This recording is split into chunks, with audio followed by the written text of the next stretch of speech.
ជំរាបសួរអ្នកនាងខ្ញុំពីពពកខ្មៅហើយនឹងបានខ្ញុំបានខែហ្នឹងមានអាគេនឹកខ្ញុំអត់ចំពោះចំណែកចាស់អ្នកនាងគឺចំណែកចាស់ផងខ្ញុំហ្នឹងគឺបានខូចអីហើយចឹងទៅខ្ញុំអត់អាចទាញវីដេអូពីចំណែកចាស់ផងខ្ញុំហ្នឹងយកមកផុសទៀតបានទេចឹងខ្ញុំសម្រេចថាខ្ញុំនឹងមកសម្រាយសារថ្មីចំពោះសាច់រឿងផងយើងអីចឹងណាកុំឲ្យខាត់ពេលយូរយើងចូលទៅកាន់សាច់រឿងយើងមកទៅផ្ដើមនៅសាច់រឿងគេក៏បានបង្ហាញឲ្យយើងឃើញនៅទីក្រុងមួយគេក៏បានកាត់ឲ្យយើងឃើញក្មេងប្រុសម្នាក់ដែលមានឈ្មោះថាជីជ្រឺជានិស្សិតសាកលវិទ្យាល័យគាត់ដើរទាំងសប្បាយចិត្តព្រមទាំងនិយាយថាមនុស្សស្មានថាការងារក្រៅម៉ោងលើកនេះទទួលបានប្រាក់ច្រើនដល់ថ្នាក់នេះសោះអាចទៅរកញ៉ាំអាហារឆ្ងាញ់ៗបានហើយពេលហ្នឹងក៏មានបរិសម្នាក់ដើមបុកគាត់ដែលធ្វើឲ្យលុយផុសគាត់នឹងជ្រុះគាត់ក៏បញ្ញាប់រត់តាមលុយរបស់គាត់ព្រមទាំងនិយាយថាលុយរបស់ខ្ញុំនៅពេលដែលគាត់រើសលុយគាត់បានហើយក៏និយាយថាសំណាងហើយដែលមិនជ្រុះបាត់ពេលហ្នឹងដោយសារតែគាត់អត់ចាំអារម្មណ៍ក៏មានឡានតាក់ស៊ីមួយបើកសម្ដៅមករកគាត់យ៉ាងលឿនទម្រាំតបែរមកក៏វាហួសពេលទៅហើយឡានតាក់ស៊ីនឹងក៏បុកគាត់ដែលធ្វើឲ្យមានឈាមជាច្រើនទៀតនៅទីនោះគេក៏កាត់ឲ្យយើងឃើញនៅកន្លែងថ្មីមួយទៀតនៅពេលដែលជីឈឺបាក់ភ្នែកមកជីឈឺក៏គឺក្នុងចិត្តតាំងឆ្ងល់ថាខ្ញុំចាំបានថាខ្ញុំត្រូវឡានបុកហើយតើមិនបានមកនៅក្នុងមន្ទីរពេទ្យអញ្ចឹងជីឈឺបំរុងងើបតែក្បាលក៏តង្កិចនៅអ្វីម្យ៉ាងជីឈឺក៏និយាយថាអូយឈឺណាស់ជីឈឺក៏ស្ទាបនៅជុំវិញខ្លួនព្រមទាំងនិយាយទាំងឆ្ងល់ថាកន្លែងស្អីនេះជ្រុងងឹតអញ្ចឹងជីឈឺក៏ខំប្រឹងគោះព្រមទាំងស្រែកសួរថាមានមនុស្សអត់ហ่ะព្រមទាំងប្រើកម្លាំងខំរុញព្រមទាំងសួរថាមានអ្នកណានៅទេដោយសារជីឈឺប្រើកម្លាំងខ្លាំងពេកដែលធ្វើឲ្យមឈូសនឹងផ្ទុះជីឈឺវល់បន្តិចព្រមទាំងបញ្ចេញសម្លេងថាព្រមទាំងក្នុងចិត្តទាំងឆ្ងល់ថាខ្ញុំមានកម្លាំងខ្លាំងបែបនេះតាំងពេលណាសិស្សទាំងអស់នៅពេលដែលឃើញទស្សនវិជ្ជាបែបនេះហើយក៏នាំគ្នាភ័យស្លន់ស្លោព្រមទាំងស្រែកពេញហ្នឹងជីឈឺក៏ក្នុងចិត្តទាំងឆ្ងល់ថាស្អីនោះមិញនេះខ្ញុំនៅក្នុងមឈូសនេះកន្លែងណាហ្នឹងពេលហ្នឹងក៏មានសិស្សម្នាក់និយាយថា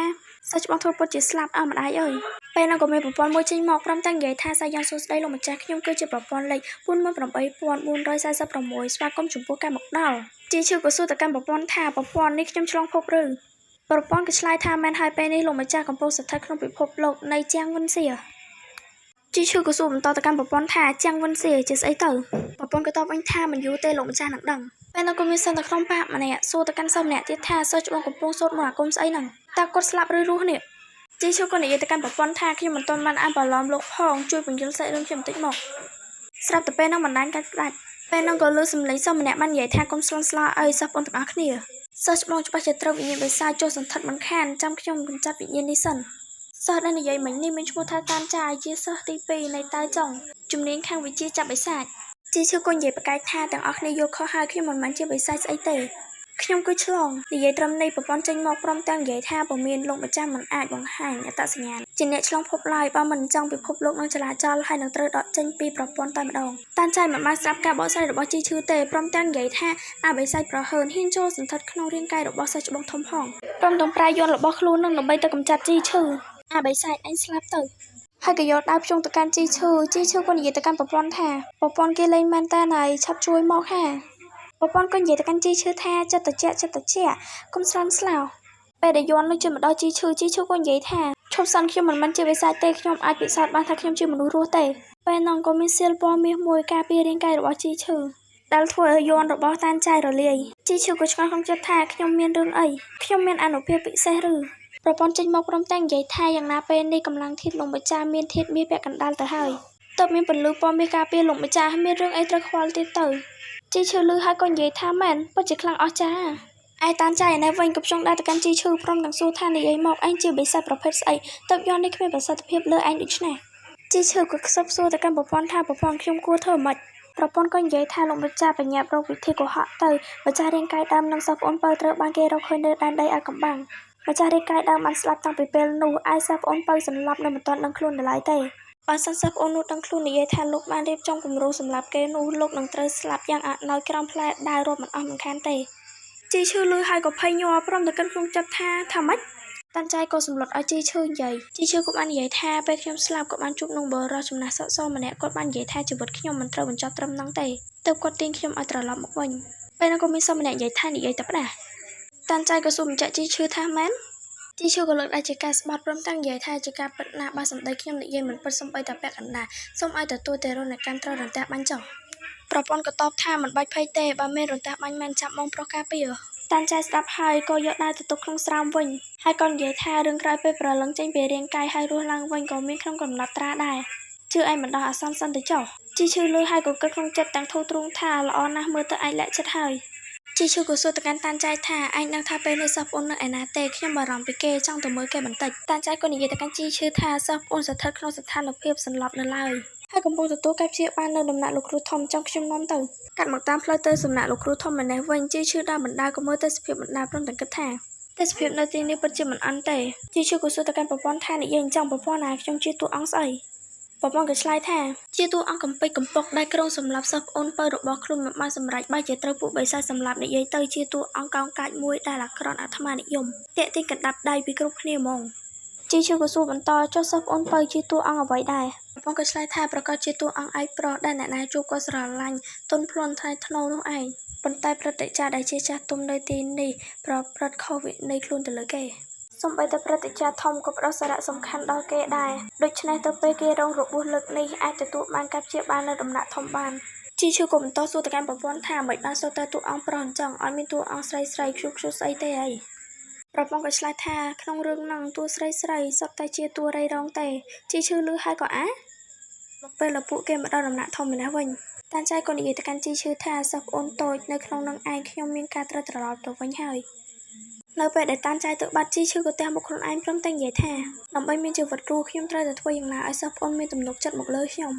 ំជីវិតរស់គឺសំខាន់ណាស់ហើយក៏បើកទ្វារចូលទៅលីងឡងទុកផ្នែកព្រមទាំងនិយាយថាសិស្សប្អូនតូចដល់កំសត់របស់ខ្ញុំអើយសិស្សច្បងម្នាក់នេះអសមត្ថភាពដែលមិនអាចការពារឯងបានណ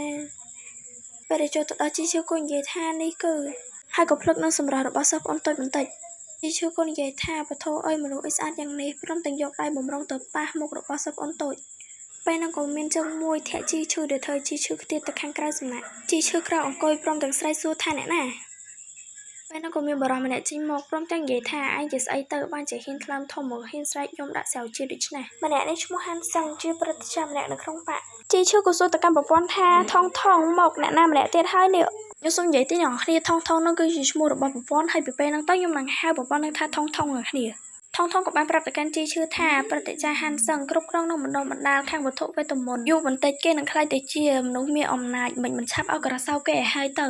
ហាន់សឹងក៏សួរទៅកាន់ជីឈឺថានិយាយខ្សឹបស្អីហ្នឹងឆាប់ចេញពីទីនេះភ្លាមបើមិនអញ្ចឹងក៏មិនទោះថាយើងមិនគួរសមនឹងឯងសោះឯជីឈឺវិញក៏ស្ទុះទៅអោបជើងរបស់ព្រឹទ្ធាចារ្យហាន់សឹងយ៉ាងលឿនព្រមទាំងនិយាយថាព្រឹទ្ធាចារ្យហាន់សឹងក្នុងដំណើរផ្សងព្រេងឆ្ពោះទៅរកទ្វារយមរាជស្ទើរស្លាប់រស់លើកនេះអ្នកដែលខ្ញុំនឹកដល់ជាងគេគឺព្រឹទ្ធាចារ្យនេះហើយព្រឹទ្ធាចារ្យហាន់សឹងឃើញទង្វើរបស់ជីឈឺបែបនេះក៏និយាយថាមនុស្សប្រហើនឆាប់លែងដៃឯងភ្លាមជីឈឺក៏ព្រមលែងដៃព្រមទាំងនិយាយទាំងទឹកមុខកំសត់ថាព្រឹទ្ធាចារ្យហាន់សឹងអត់ចំណាំខ្ញុំទេខ្ញុំគឺជាកូនសិស្សទី1ក្នុងបកនេះមានឈ្មោះថាជីឈឺហាន់សឹងក៏សួរបញ្ជាក់ទៅកាន់ជីឈឺថាឈ្មោះជីឈឺទីនេះមានកូនសិស្សបែបនេះដែរជីឈឺកម្មបន្តិចព្រមទាំងក្នុងចិត្តថាម្ចាស់រាងកាយដើមនេះចំជាគ្មានបានការសោះហ្មងជាកូនសិស្សទី1នៅក្នុងបកនេះទាំងមូលដល់ថាព្រឹទ្ធាចារ្យនៅទីនេះចំណាំមុខមិនបានថែមទាំងត្រូវគេស្អប់ខ្ពើមទៀតផងថងក៏ប្រាប់ទៅកាន់ជីឈឺថាចិត្តគំនិតរបស់ពួកព្រឹទ្ធាចារ្យទាំងអស់នេះមានតែចំពោះតួឯកប្រុសទេតួអង្គរៃរងដូចជាលោកម្ចាស់នឹងគេមិនចំណាំគឺជារឿងធម្មតាណាស់ហាន់សឹងក៏និយាយទៅកាន់ជីឈឺថាខ្ញុំនឹកឃើញហើយឯងគឺជាកូនសិស្សម្នាក់នៅជាមួយស្រាវជាពេលនៅដែនដីអត់កំបាំងនោះក្រែងឯងស្លាប់ហើយមិនចឹងជីឈឺក៏និយាយក៏ហត់ទៅកាន់ហាន់សឹងថាកូនសិស្សម្នាក់នេះបានស្លាប់ប្រលឹងចេញពីរាងកាយទៅហើយនឹកស្មានមិនដល់ថាត្រូវអ្នកមានបារមីជួយនាំផ្លូវឲ្យត្រឡប់មកមានជីវិតរស់ឡើងវិញហាន់សឹងស្ដាប់ជីឈឺនិយាយហើយសង្ស័យបន្តិចព្រមទាំងគិតក្នុងចិត្តទាំងឆ្ងល់ថាទោះធ្លាប់មានកំណត់ត្រាក្នុងសៀវភៅបុរាណនិយាយពីប្រលឹងចេញពីរាងកាយហើយក៏ជួបជាមួយបុគ្គលអមតៈម្នាក់រួចក៏ត្រឡប់មកមានជីវិតឡើងវិញក៏ដោយតែទិដ្ឋភាពពិតមិនធ្លាប់ឃើញមានទេអាចទេជាអំពើរបស់ពួកបិសាចបន្ទាប់ពីកាត់ហើយហាន់សឹងក៏ប្រើវិទ្យាសាស្ត្ររបស់ខ្លួនដើម្បីពិនិត្យមើលក្នុងខ្លួនរបស់ជីឈ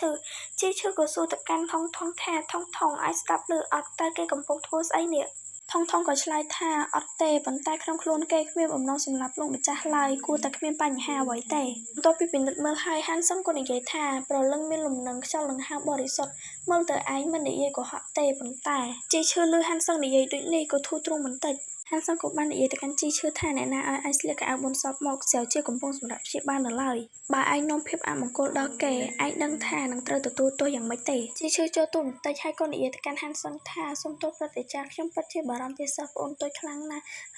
់មកពីខ្ញុំមិនល្អមិនអាចការពារសិស្សប្អូនបានហាន់សឹងក៏និយាយទៅកាន់ជីឈឺតាំងមិនពេញចិត្តថាអ្នកណាឲ្យឯងបន្ទន់សក់នៅទីនេះបើរំខានដល់ការសម្រាប់របស់ស្រាវជាយើងនឹងធាក់ទម្លាក់ឯងពីលើភ្នំហើយជីឈឺក៏ឆ្លើយថាដឹងហើយក៏គិតក្នុងចិត្តថា តែនេះខ្ញុំទើបតែរស់ឡើងវិញសោះយ៉ាងហោចណាស់ក៏គួរតែបារម្ភពីខ្ញុំបន្តិចដែរថងក៏និយាយទៅកាន់ជីឈឺថាបងផ្លេចចោលទៅលោកគ្រាន់តែជាតួបន្ទាប់បន្សំទៅប្រៀបជាមួយសិស្សប្អូនពៅបានយ៉ាងម៉េចកើតពេលនោះក៏លឺសំឡេងរបស់សាវជាចេញមកពីខាងក្នុងហានសឹងជាមួយជីឈឺក៏ប្រញាប់ចូលទៅមើលដល់ហានសឹងក៏សួរទៅកាន់សាវជាថាសាវជាអញកាត់អីហើយសាវជាវិញខ្លួនញោមបន្តិចហើយក៏មានការឈឺចាប់នោះពិបាកដកដង្ហើមជាខ្លាំងជីឈឺពេលឃើញសាវជាចិត្តដឹងខ្លួនក៏សួរទៅកាន់ថងថាសោយហើយគេចិត្តដឹងខ្លួនហើយថងណាបើគេប្រាប់អ្នកដទៃថាខ្ញុំប៉ុនប៉ងសម្លាប់គេខ្ញុំមិនវិវត្តទៅហើយទេថងក៏ឆ្លើយថាកុំបារម្ភអីខ្ញុំបានលុបការចងចាំរបស់គេការនៅដែនដីអាកំបាំងនោះរួចហើយជីឈឺក៏គិតក្នុងចិត្តតាំងរីករាយថាបើដូច្នេះខ្ញុំងាយនឹងធ្វើឲ្យគេទុកចិត្តខ្ញុំបានហើយណថងក៏បានប្រាប់ទៅកាន់ជីឈឺបន្តទៀតថាប៉ុន្តែការចងចាំការពីមុនដែលលោកធ្លាប់ធ្វើបាបគេការពីមុននោះខ្ញុំគ្មានវិធីអាចលុបបានទេអញ្ចឹងមានតែពឹងលើខ្លួនឯងទេជីឈឺលើហើយខ្លួនក៏ខ្លាចទៅជាដុំថ្មក៏មានតែពាក្យថាស៊ូឡើងកាត់មកក្នុងយល់សោរបស់សាវជាណាវិញក៏មានសម្លេងមួយបាននិយាយថាអញភ្លេចថ្ងៃដែលយើងហ្វឹកហាត់អនុវត្តជាមួយគ្នាហើយឬធ្វើរឹកស្អីទៅក្រែងអញក៏ពេញចិត្តនឹងវាខ្លាំងដែរតើអញចូលចិត្តអារម្មណ៍បែបនោះណាស់មិនចឹងធ្វើជាក្មេងល្អស្ដាប់បង្គាប់ទៅពួកយើងនឹងស្រឡាញ់អញឲ្យបានពេញមួយទំហឹងតែម្ដងម៉ោះឆាប់មកហើយក៏មានសម្លេងសើចយ៉ាងគួរឲ្យខ្លាចសាវជានៅក្នុងយល់សពនោះក៏បាននិយាយថាទេឡើងយើងសាវជាក៏ភ្ញាក់ពីយល់សពមួយនោះព្រមទាំងស្រែកថាទេសាវជាក៏គិតក្នុងចិត្តទាំងឆ្ងល់ថាដំណាក់ធំក្រែងមិញនេះខ្ញុំស្លាប់ដោយសារអស់កម្លាំងធាតុហើយតើអាចទេដែលខ្ញុំកើតឡើងវិញម្ដងទៀតហាន់សឹងដែលនៅគីនោះក៏សួរសាវជាថាសាវជាទីបំផុតអញដឹងខ្លួនហើយមិញនេះយកសុបិនអាក្រក់ឬហាន់សឹងក៏យកដៃទៅប៉ះសាវជាតែសាវជាកិច្ចចេញយ៉ាងលឿនព្រមទាំងនិយាយថាខ្ញុំមិនអីទេជីឈឺក៏ស្ទុះមកក្បែរសាវជាហើយក៏និយាយថាសិស្សប្អូនតូចអញដឹងខ្លួនហើយឲ្យសិស្សច្បងសុំមើលនិយាយមិនទាន់ចប់ផងដោយឃើញការភ្នែកពិឃាតរបស់សាវជាជីឈឺក៏ថយក្រោយបន្តិចដោយភាពភ័យខ្លាចហើយក៏គិតក្នុងចិត្តថាក្រែងថាបានលុបការចងចាំរបស់គេកាលនៅដែនដីអាចកំបាំងហើយតើអីមិនក៏គេយកខ្សែភ្នែកពិឃាតមកសម្លឹងខ្ញុំទៀតតែម្ចាស់រាងកាយដើមពីមុនធ្លាប់ធ្វើអាក្រក់លើគេច្រើនប៉ុណ្ណាទៅជីឈឺក៏បានសួរទៅកាន់ថងថាប្រពន្ធគេអត់សម្លាប់ខ្ញុំណាថងក៏បានឆ្លើយថាអត់ទេស៊ូឡើងជីឈឺក៏គិតក្នុងចិត្តបន្ថែមទៀតថាដើម្បីនៅមានជីវិតរស់ខ្ញុំត្រូវតែស៊ូសាវជាណាវិញក៏គិតក្នុងចិត្តទាំងឆ្ងល់ថានេះមានរឿងអីកើតឡើងឲ្យប្រកាសទៅជីឈឺក៏ហត់ទៅអោបសាវជាព្រមទាំងនិយាយថាទីបំផុតសិស្សបងពៅដឹងខ្លួនហើយអញធ្វើឲ្យបងភ័យស្ទើរស្លាប់ទៅហើយណាសាវជាក៏គិតក្នុងចិត្តទាំងឆ្ងល់ថាជីឈឺក្រែងគេបានស្លាប់នៅដែនដីអាកំបាំងហើយតើហាន់សងពេលដែលឃើញជីឈឺទៅស្និទ្ធស្នាលជាមួយសាវជាពេកក៏ចាប់លើកជីឈឺនិងបោះជីឈឺទៅកលៀតជញ្ជាំងលើសូត្រផាច់បន្ទាប់ពីបោះជីឈឺទៅកលៀតជញ្ជាំងហើយហាន់សងក៏បែរទៅសួរសាវជាថាសាវជាឯងមានមិនស្រួលត្រង់កន្លែងណាទេសាវជាក៏ឆ្លើយទាំងគួរសមថាអរគុណព្រឹត្តិចារខ្លាំងណាស់ដែលបារម្ភសិស្សមិនអីទេសាវជាក្រោកឈរហើយក៏គិតក្នុងចិត្តថាកាលពីជីវិតមុនក៏កន្លែងនេះហើយដែលខ្ញុំត្រូវគេបំផ្លាញកម្លាំងធាតុហើយបានបៀតបៀនខ្ញុំទៀតហាន់សឹងក៏សួរបន្តទៅកាន់សាវជាថាសាវជាអញក្រោកឡើងធ្វើស្អីទៅសាវជាអន់គោរពហាន់សឹងបន្តិចហើយក៏និយាយថាក្នុងនាមជាសិស្សម្នាក់មកនៅក្នុងដំណាក់ធំដូច្នេះវាស្មើនឹងល្មើសវិន័យហើយសូមព្រឹត្តិចារមេត្តាអនុញ្ញាតឲ្យខ្ញុំចាក់ចេញផងចុះសាវជាគិតក្នុងចិត្តថាកាត់ឡើងវិញម្ដងនេះខ្ញុំនឹងមិនបង្កឲ្យមានកំហុសទៀតទេហាន់សឹងក៏ឆ្លើយជាមួយសាវជាថាដំណាក់ធំនេះមានអំណាចនៃថាមពលខ្លាំងឯងមានរបួសធ្ងន់ចឹងនៅសម្រាប់ព្យាបាលទីនេះគឺល្អបំផុតហើយលោកមេបាក់តែងតែស្រឡាញ់ឯងរហូតមកគ្រាន់តែបន្ទប់គេងមួយមិនជាបញ្ហាអ្វីទេសាវជានិយាយបន្តថាបើរឿងនេះលេចលឺទៅខាងក្រៅខ្លាចតែពួកមនុស្សសើចទេសាវជាក៏បែរទៅសួរជីឈឺថាម្យ៉ាងទៀតសិស្សច្បងធំមកជំរឿថាខ្ញុំបានល្អត្រូវអត់សាវជាក៏គិតក្នុងចិត្តថាទោះបីជីឈឺម្នាក់នេះចូលចិត្តតាមឆាឆៅខ្ញុំគ្រប់ទីកន្លែងក៏ដោយតែវាគ្រាន់តែជាចំនួនតូចតាចមួយប៉ុណ្ណោះនៅជាមួយគេវាស្រួលចិត្តជាងនៅជាមួយហាន់សឹងថងចេញមកហើយក៏និយាយថាកុំធ្វើដូចស្លាប់ចឹងមើលឆាប់ឆ្លើយនឹងគេភ្លាមទៅជីឈឺក៏លើកដៃហើយក៏ឆ្លើយថាសូមព្រឹត្តិចារកុំបារម្ភអីខ្ញុំនឹងយកជីវិតមកធានាប្រាកដជាមើលថែសិស្សប្អូនតូចឲ្យបានល្អហាន់សុកក៏និយាយទៅកាន់សាវជាថាប្រសិនបើស្នាក់នៅទីនេះធ្វើឲ្យអញមិនស្រួលចិត្តទេនោះអាចត្រឡប់ទៅសម្រាប់ព្យាបាលនៅដំណាក់ខ្ញុំក៏បានចង់បានស្រួលចិត្តជាងនៅទីនេះខ្លះសាវជាក៏ឆ្លើយថាព្រឹត្តិចារហាន់សុកបារម្ភចូលពេកហើយកូនសិស្សគ្រាន់តែស្នាក់នៅដោយខ្លួនឯងមួយរយៈប៉ុណ្ណោះសូមព្រឹត្តិចារអនុញ្ញាតជីឈឺតែឃើញព្រឹត្តិចារហាន់សឹងដូចជាខឹងក៏ចូលទៅនិយាយសម្រួលថាសិស្សប្អូនតូចទើបតែដឹងខ្លួនពួកយើងមិនគួរយករឿងនេះមកធ្វើឲ្យអំពុលចិត្តឡើយជីឈឺក៏បន្តថាព្រឹត្តិចារមានសុភាសិតមួយលើកឡើងថាសម្បុកមានសម្បុកប្រាក់ប្រៀបមិនបាននឹងផ្ទះឆ្កែរបស់ខ្លួនឯងព្រោះនៅក្នុងបរិយាកាសដែលយើងស៊ាំជាមួយថាមិនត្រូវអាចនឹងជួយឲ្យជាសះស្បើយក៏ថាបានព្រឹត្តិចារថាទៅមើលត្រូវឬអត់ ជីឈឺគូស្មាហាន់សឹងដើម្បីយកចិត្តហើយក៏និយាយថាសពអូនតូចតើបទៅបានធូរពេលរបួសធ្ងន់ធ្ងរព្រឹត្តិចារកុំខឹងអីវាមិនល្អចំពោះសុខភាពទេណាព្រឹត្តិចារថាទៅមើលខ្ញុំនិយាយនឹងសមហេតុផលទេភាសាជីឈឺនិយាយច្រើនពេកហាន់សឹងក៏បាននិយាយថាបានហើយបិទមាត់ពីមុនមិនក៏យើងមិនដែលសង្កត់ដឹងថាឯងគួរឲ្យរំខានដល់ថ្នាក់នេះបើមើលថាសាវជាមិនបានល្អទេយើងនឹងជំរះបញ្ជីជាមួយឯងជីឈឺក៏តបវិញយ៉ាងលឿនថាកុំព្រួយអីធានាថានឹងមើលថែឲ្យបានល្អឥឡូវជីឈឺនិយាយធានាដូច្នេះទៅហើយហាន់សឹងក៏ដើរចាក់ចេញទៅហើយក៏បាននិយាយថាបានហើយពួកឯងទៅចុះជីឈឺក៏និយាយថាព្រឹត្តិចារដើរយឺតសាវជាក៏គិតក្នុងចិត្តថាជីឈឺមិនក៏យកចិត្តទុកដាក់យ៉ាងនេះឬមួយក៏គេមានចេតនាអាក្រក់អ្វីមួយទៅដឹងជីឈឺក៏បាននិយាយទៅកាន់សាវជាថាសុំអូនតូចត្រឡប់ទៅផ្ទះវិញជាមួយសិស្សច្បងណាសិស្សច្បងមកមើលថាឯងហើយកាត់មកតាមផ្លូវធ្វើដំណើរទៅសំណាក់ឯនេះវិញជីឈឺក៏បាននិយាយទៅកាន់សាវជាថាសុំអូនតូចបើហត់ហើយប្រាប់សិស្សច្បងចុះចាំសិស្សច្បងអ៊ីវឯងសាវជាមិនបានតបនឹងជីឈឺទេតែក៏គិតក្នុងចិត្តថាមូលហេតុអ្វីបានជាហេតុការណ៍ដែលកើតឡើងនៅដែនដីអាថ៌កំបាំងខ្ញុំគ្មានចាំអ្វីសោះអញ្ចឹងតែច្បាស់ណាស់ថាជីឈឺបានស្លាប់នៅដែនដីអាថ៌កំបាំងហើយចុះមិនក៏គេនៅរស់វិញអាចតែរួចទេដែលគេកើតឡើងវិញដូចជាខ្ញុំដែរសុកជីឈឺក៏កលែងទៅឃើញផ្សិតតែអាចញ៉ាំបានហើយក៏និយាយថាផ្សិតស្រស់ល្អណាស់យកទៅធ្វើញ៉ាំជាមួយសាច់មាន់រងាស់មុខជាឆ្ងាញ់ហ្មងហើយសាវជាវិញមិនបានខ្វល់ទេក៏គិតក្នុងចិត្តតទៀតថាមិនថាយ៉ាងណាទេនៅជាមួយគេគ្រាន់បើជាងនៅជាមួយហាន់សឹងនឹងពួកមនុស្សទាំងនោះបើគេហ៊ានតែប៉ះពាល់ខ្ញុំនោះខ្ញុំក៏សម្លាប់គេចោលហ្មងទៅនេះភ័យផុសគាត់អ្នកនរគ្នាហើយអ្នកនរគ្នាណាគាត់ចង់មើលការសម្ដែងរបស់ខ្ញុំទេគាត់អាចចូលទៅមើលក្នុង page របស់គាត់បានហើយបើសិនជាវាយចង់បាក់ទេអ្នកនរគ្នាគ្រាន់តែវាយថាឆ្លងភពផ្លេចជាតួអង្គបន្ទាប់បន្សំទៅគឺចាញ់ឯអ្នកនរគ្នាហើយហ្នឹងហើយជួបគ្នានៅវីដេអូក្រោយជម្រាបលា